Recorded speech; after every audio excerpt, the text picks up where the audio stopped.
Boa noite, sejam todos bem-vindos ao nosso Shiur Express semanal.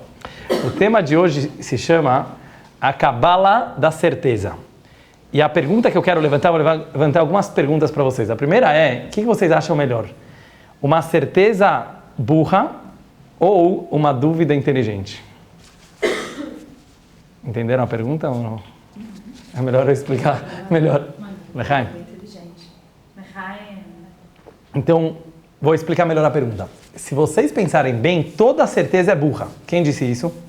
Porque não existe verdade absoluta. Quem disse isso? Não existe garantia. Não lembro alguém agora. Algum filósofo famoso falou que toda certeza... Você não acha? Você não concorda? Por que não? Aqui só que é branco. Porque não é burro, isso é branco. Talvez não. Mesmo quando você Talvez. entra... Branco, é interessante que até em relação a cores, eu não vou entrar nessa brisa agora, mas até em relação a cores, pode ser que eu estou olhando uma cor e você está olhando outra cor. Não tem garantia nenhuma que a gente está olhando a mesma. Já viu esse exercício? Uma mulher, pronto.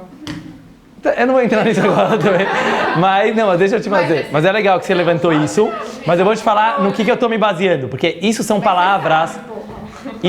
É legal que você levantou isso, porque esses exemplos que você falou agora são palavras pré-decididas por alguém, que existe a palavra mulher, que existe a palavra branco e etc. Mas se você pegar no princípio da lógica, isso não sou, óbvio que não sou eu que estou inventando agora, mas existe um conceito que toda teoria ela pode ser refutada. Se uma teoria ela não pode ser refutada, ela não é aceita no âmbito científico. É muito interessante isso. Quer dizer, para uma teoria ela ser verdadeira, cientificamente falando, ela precisa ter a opção de ser refutada. Qual que é a base disso, né? Vou tentar explicar isso em poucas palavras. Mas a lógica humana, por definição, ela é limitada e ela é relativa. Isso significa que ninguém é dono da verdade absoluta. Não porque nós somos burros, não porque a gente não é ainda tão inteligente. Não, porque a definição da própria lógica sempre sugere que pode ter outras formas de você entender aquele mesmo assunto. Não necessariamente alguém está errado, mas tem várias formas de você entender a mesma coisa. Eu me lembro que tinha um professor de matemática na escola que eu gostava muito, e uma vez ele perguntou pra gente, ele gostava de fazer umas pegadinhas, que nem tinha a ver com a matéria, mas ele perguntou, quanto é 2 mais 2? Óbvio, todo mundo respondeu, é 4. Ele falou, não, depende da base. Eu falei, como assim depende da base? E ele falou, eu não vou explicar agora isso aqui para vocês, porque é uma coisa muito complexa, é para quem estuda realmente a história da matemática e tal.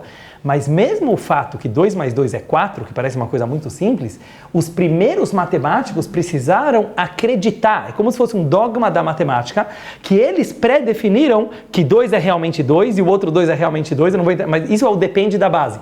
Mas até o fato que 2 mais 2 é 4 é relativo, poderia ser um outro resultado. Mas os primeiros matemáticos, eles precisaram ter certos pré-definições para a matemática poder funcionar. Então é muito interessante, quer dizer, até a lógica humana, ela precisa, ela é totalmente relativa, então ela precisa de uns certos dogmas para ela poder, diretrizes para ela poder funcionar. Mas isso foi só um parênteses, para falar assim, cada vez mais o nosso mundo está ficando mais na tendência de, seja uma pessoa cabeça aberta, o que significa cabeça aberta? Tenta enxergar pontos de vista diferente dos teus, diferente daquele que você foi ensinado, que você foi doutrinado, que você foi educado.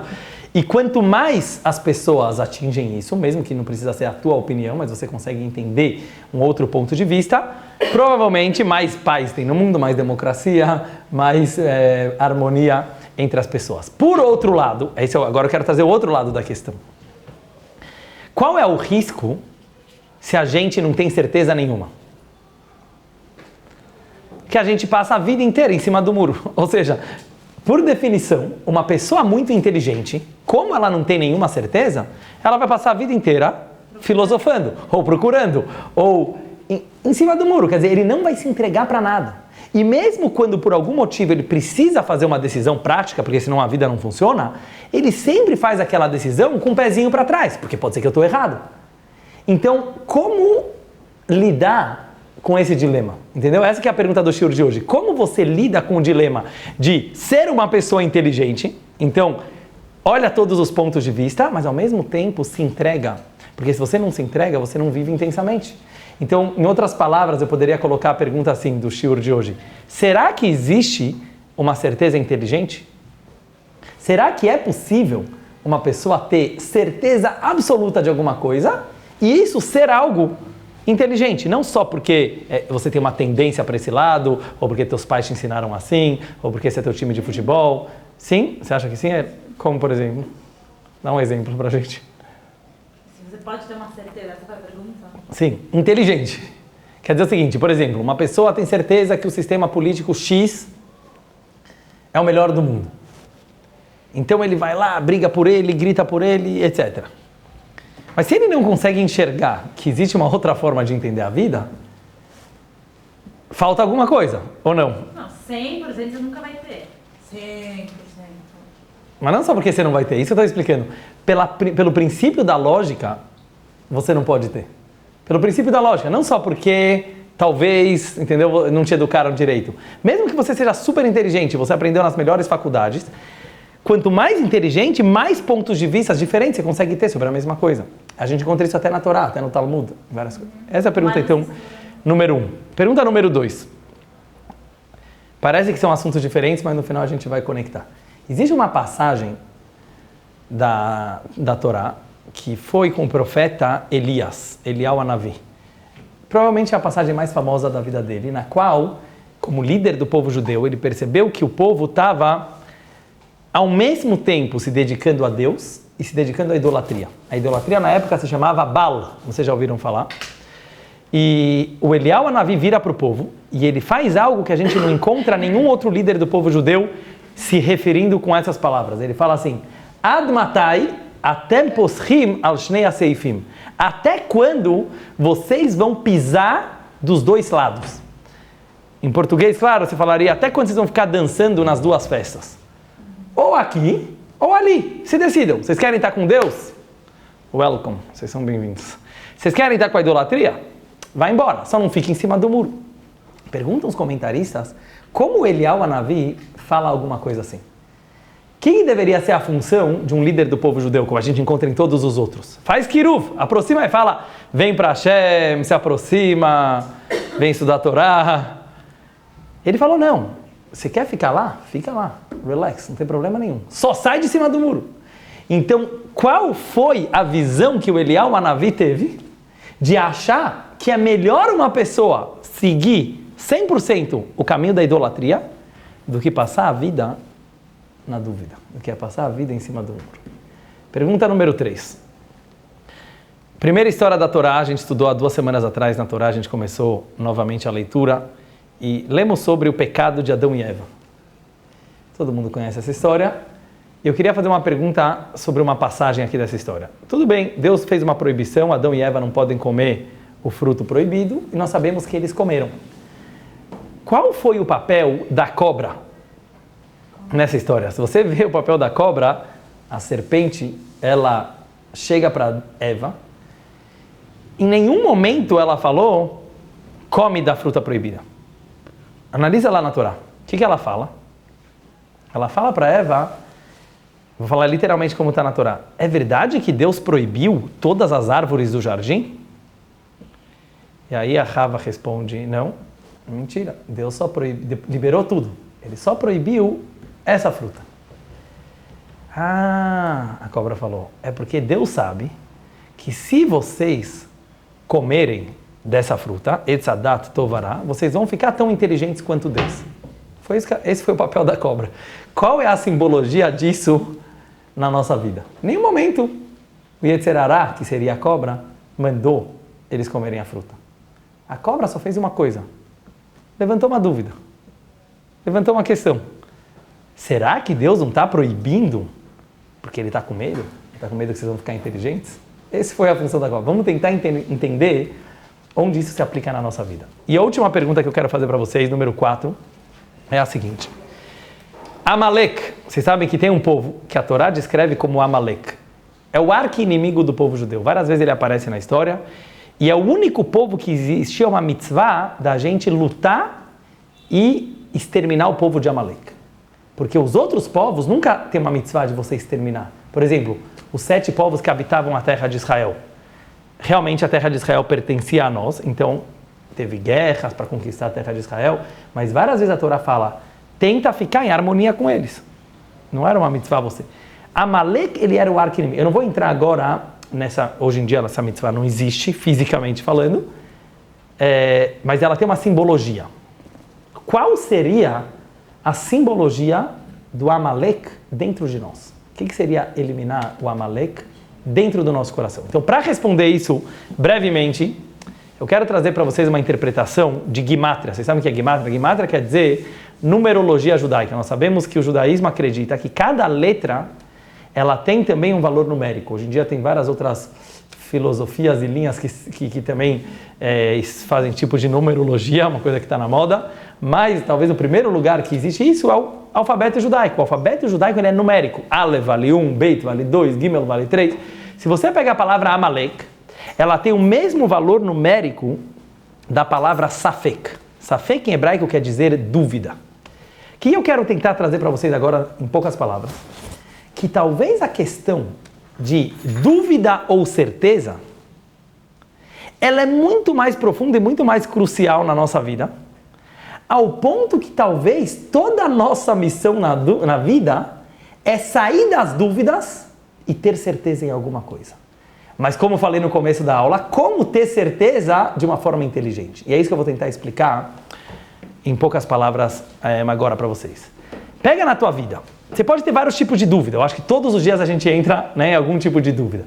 Tem dúvidas pequenas, existem dúvidas grandes. O que eu quero tentar elaborar com vocês agora? Talvez, desde a dúvida mais simplória.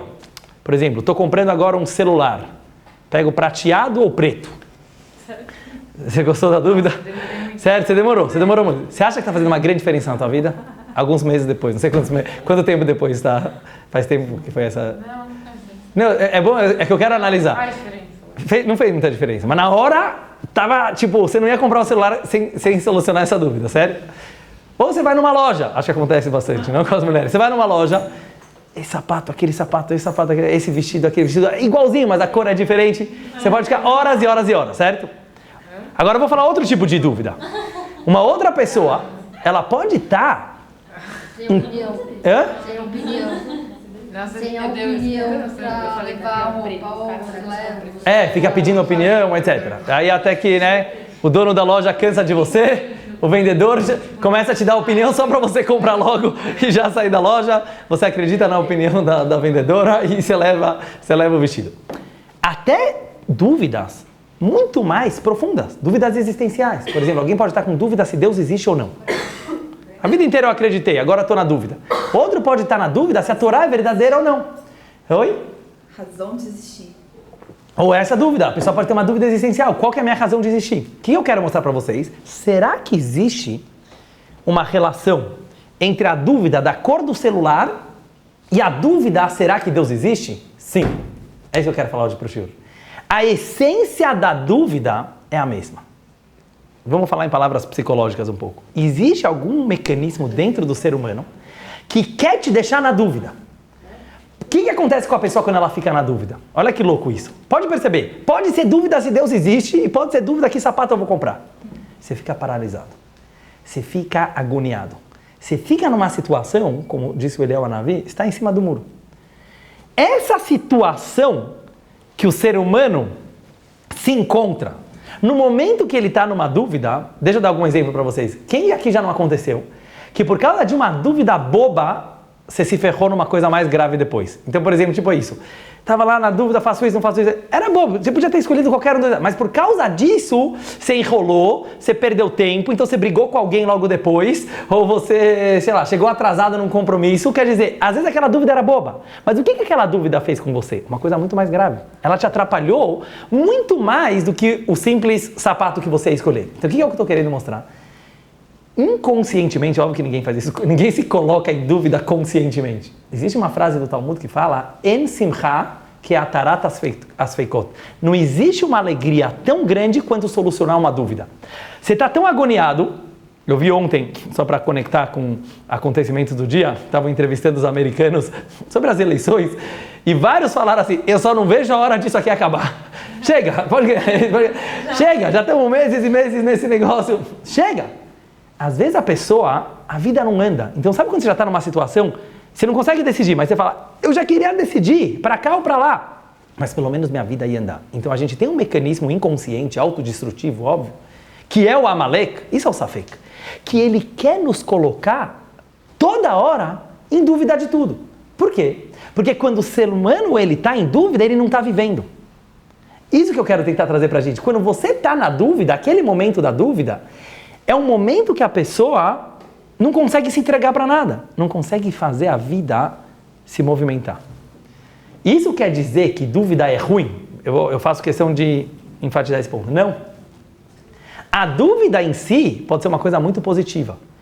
Aliás, eu quero fazer um parênteses sobre isso. Muitas educações, principalmente religiosas, às vezes doutrinaram crianças e pessoas. Não pode perguntar. Não pode perguntar se Deus existe, não pode perguntar se a Torá é verdadeira. São perguntas muito perigosas. Isso é uma coisa completamente errada, se você vai pensar. E o judaísmo nunca acredita. Você pega o Talmud inteiro e a Kabbalah, é tudo questionamento. Como você vai se aprofundar na vida se você não questiona? Agora, o questionamento ele tem que ser saudável. Quando o questionamento é saudável? Quando ele é fundamentado em certas certezas. Pega até no caso da matemática, como eu falei. O cara pode viajar muito na matemática, mas ele vai ter que acreditar em dogmas que os primeiros matemáticos colocaram lá, que 2 mais 2 é 4, senão toda a viagem não vai valer nada, você não vai chegar a lugar nenhum. A filosofia, ela é uma dúvida, ela é um questionamento. Mas se você vive pela filosofia, isso não é judaico. Isso não é judaico. O judaísmo usa a filosofia para você conectar mais com Hashem, para você entender melhor a vida, mas com algum momento a filosofia está atrapalhando a ação prática, o judaísmo acredita que a ação prática, ela tem privilégio sobre qualquer tipo de filosofia. Então, falando em palavras práticas, seria mais ou menos o seguinte. Lógico que eu posso filosofar, senão a vida não tem graça. Lógico que eu posso me aprofundar, mas eu preciso chegar numa conclusão prática. E se eu não estou chegando, eu preciso decidir. Ah, talvez eu vou decidir errado. Tem problema nenhum. Decide errado. Você vai bater a cabeça na parede, você vai voltar. Isso que o Eliyahu Hanavi falou. Sai do muro, vive. Qualquer caminho que você escolher, Deus, very good. Escolheu a idolatria, também very good. Uma hora você vai perceber que aquilo é falso, você vai voltar. Só não fica passando a vida inteira na dúvida, porque estar na dúvida é a mesma coisa do que não viver. Com isso eu queria tentar explicar a história da serpente. Olha o que é a cobra. A cobra, que é o Yetzer Hará, nada mais era do que alguém que veio colocar dúvida em Adão e Eva. Adão e Eva não tinham dúvidas. A Torá fala que eles viviam no paraíso. Sabe o que quer dizer viver no paraíso? Está escrito claramente, Ganeda. O que quer dizer viver no paraíso? A gente pensa às vezes, paraíso, eles ficavam lá de boa no jardim, peladões, não acontecia. Quer dizer, isso é a imagem que a gente... É verdade isso. Oi? Paz. O que é a paz? O que é a paz? Certeza. A paz é a certeza. Deus, vamos pegar Deus, que ele é uma realidade absoluta. Ele tem certeza de tudo, mas a gente não é Deus. Quando Deus criou Adão e Eva e falou, eu coloquei eles no meu mundo, que era o paraíso, eles não tinham dúvidas. Por isso que a dúvida precisou vir de fora, que era o bichinho que Hashem criou, que era a cobra, no caso.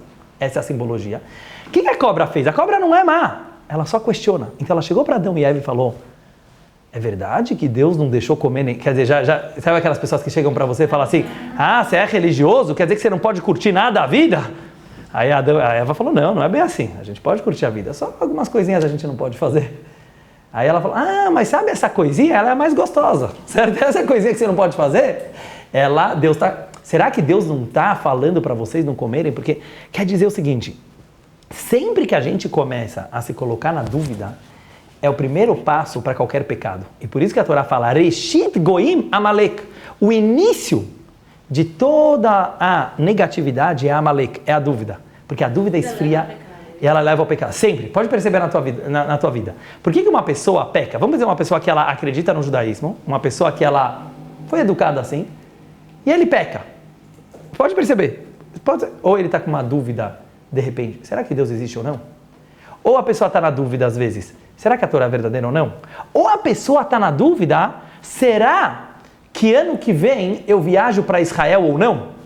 Por que isso aqui pode levar? Porque quando ele entra numa dúvida que ele não consegue solucionar, o nosso mecanismo começa a dar direito à pessoa a fazer coisas erradas porque eu estou na dúvida. Ou seja, estar na dúvida às vezes é muito cômodo. Tenta pegar na tua vida. Quantas vezes o fato, por isso eu falei para cada um, tem seus exemplos, né? Não dá para a gente generalizar, mas quantas vezes o fato de você estar na dúvida faz você não se entregar para nada, não estando entregue para nada, você fica muito, vamos dizer assim, cômodo naquela situação, e para a vida até graça, você vai ter que fazer alguma coisa. Então, a base de toda a negatividade, ela está em ficar na dúvida. Então, olha que inteligente que é o Talmud. O Talmud não falou que não pode duvidar.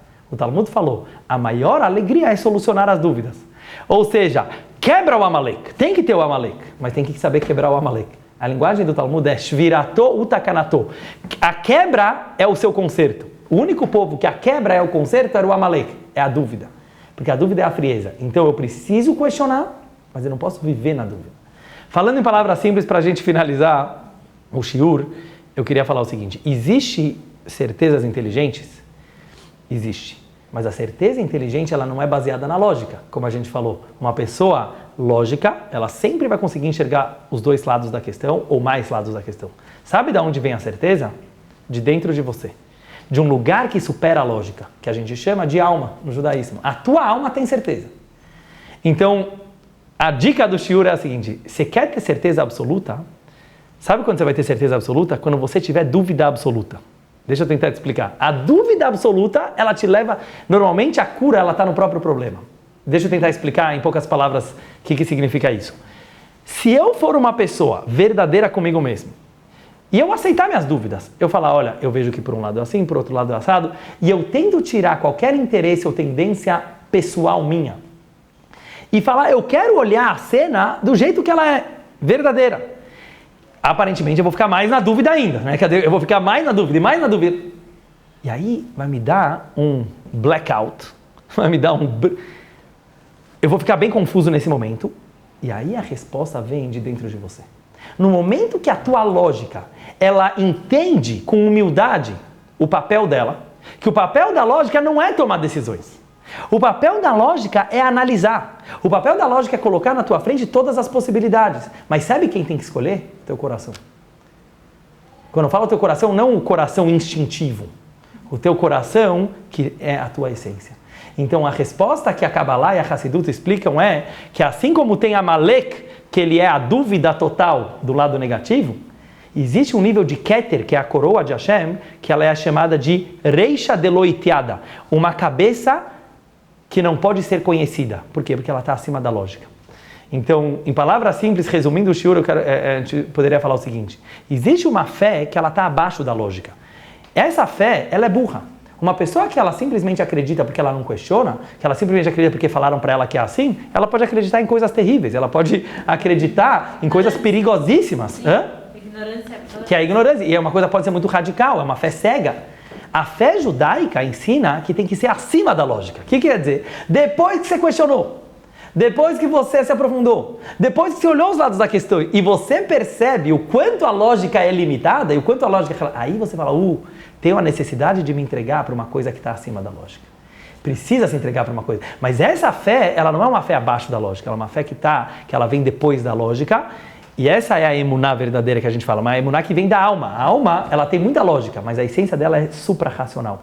Só Deus é certeza absoluta.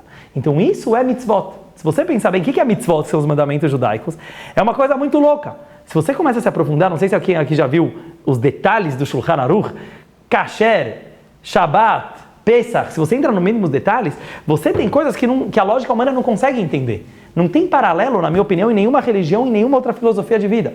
Porque assim, eu já vi religiões que são muito espiritualizadas, que elas são só espiritual. Tem religiões que têm também cultura de, digamos assim, como se chama isso? Certos costumes ou certas doutrinas que eles também precisam fazer certas coisas. Mas normalmente as coisas que eles precisam fazer é para ajudar na espiritualidade. No judaísmo, de repente, você vê, tem também mitzvah de rezar, mitzvah de estudar, mas se tem mitzvot, como por exemplo fazer um tefilin, ou velas de Shabbat, tem algumas coisas, ou quando você começa a entrar nos mínimos detalhes de kashrut, se cair uma faca dentro da panela de leite, da carne, você começa a ficar mal, você fala, o que isso aqui tem a ver com espiritualidade? Não parece ter nada a ver com espiritualidade, é aqui. Por quê? Isso é uma realidade absoluta, para você se entregar para ela, é uma coisa que talvez merece um outro shiur à parte, mas o judaísmo ele acredita que existe, justamente pela mitzvah, se é alguma coisa às vezes tão absurda, eu diria, dessas palavras, ela é como se fosse uma realidade absoluta que você se entrega, não como uma autoajuda, que foi feita para você poder se encontrar, mas como algo que existe independente de você. Mas isso é tema para um outro shiur. Eu acho que na nossa vida prática, independente se for no âmbito religioso ou em qualquer âmbito, tenta perceber isso que a gente falou na aula de hoje, que tomar decisões, ela tem que vir de um lugar mais dentro, quer dizer, ela precisa ser de um lugar, a lógica ela é muito boa para te mostrar as opções, mas não toma as decisões da tua vida só baseado na lógica, porque a lógica ela pode te enganar muito também. Hoje você acha assim, amanhã você acha assado. Gosto, a lógica é limitada, as emoções são limitadas, o comportamento humano é limitado, a educação é limitada. Então, tudo isso é importante para você ver as opções. E aí, quando a gente chama isso de Deus, mas Deus ele te ilumina e você encontra a resposta certa quando você tem a humildade de perceber a limitação da lógica humana, aí a resposta vem. Shkoyach a todos, obrigado por virem.